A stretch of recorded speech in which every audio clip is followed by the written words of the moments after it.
सरकारमध्ये जरी असलो तरी सत्यापेक्षा सत्य महत्वाचं असते. सत्ता महत्वाची नाही, सत्य महत्वाचा.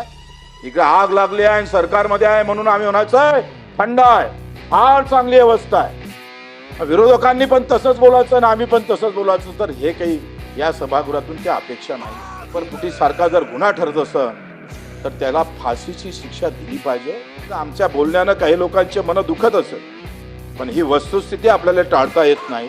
एक मात्र तिकडे शेतीमालाला भाव भेटत नाही आणि गरीब शेतकऱ्याच्या मजुराचं पोरगं जेव्हा पेपरले जातं तेव्हा त्याच्यात पेपर फुटल्या जातं, तर त्याचं अंतर्मन काय बोलत असेल ते खरं तर आपण सगळ्यांनी तपासणं गरजेचं आहे. कशा पद्धतीने त्याच्या भावना होत असेल.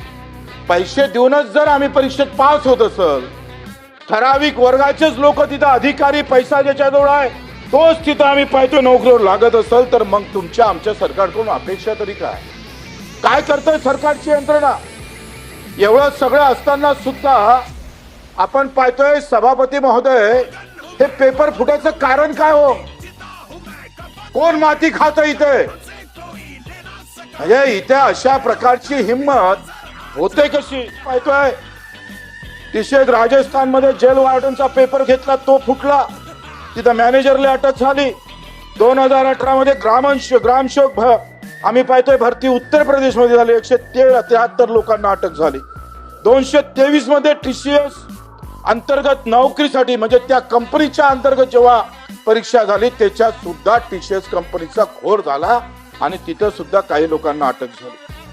म्हणजे या TCSचे महाराष्ट्रामध्ये 2च सेंटर आहे आणि ऑनलाईन करत असताना त्याचे दुष्परिणाम आपण जर पाहिले. तुम्ही सांगा दादा भाऊ, तुमचं शिक्षण मंत्रालय 10वीच्या परीक्षा घेतात, 12वीच्या परीक्षा घेतात, किमान 16 लाख विद्यार्थी दरवर्षी आपण ऑफलाईन पेपर घेतो. काही गडबड आहे? 12वी मध्ये काही गडबड आहे? ऑनलाईनचा आग्रह का?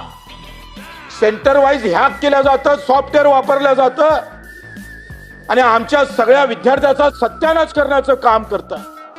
किमान एक तरी गोष्ट तुम्हाला जमत नसेल तर हात वरते करा, मिलिटरीवाल्याने बसवा, एखादा ब्रिगेडियर आणा. आजही मिलिटरीच्या एकही परीक्षा फुटल्या नाही. हे विद्यार्थ्याचा हा सरकारचा विषय नाही आहे. हा गुणगौर करण्याचा लोकसेवा आयोगाच्या माध्यमातून ह्या परीक्षा ऑफलाईन कशा होईल याच्यावर आपण चिंतन मंथन केलं पाहिजे. केंद्रीय लोकसेवा आयोग ऑफलाईन परीक्षा घेतं, अनेक राज्य ऑफलाईन परीक्षा घेतं, पण इथंच ऑनलाईन घेण्याची आम्ही का प्रकारची जबरदस्ती केल्या जाते? काय त्याच्यामध्ये इंटरेस्ट आहे? कोण त्याच्यामध्ये आम्ही पाहतो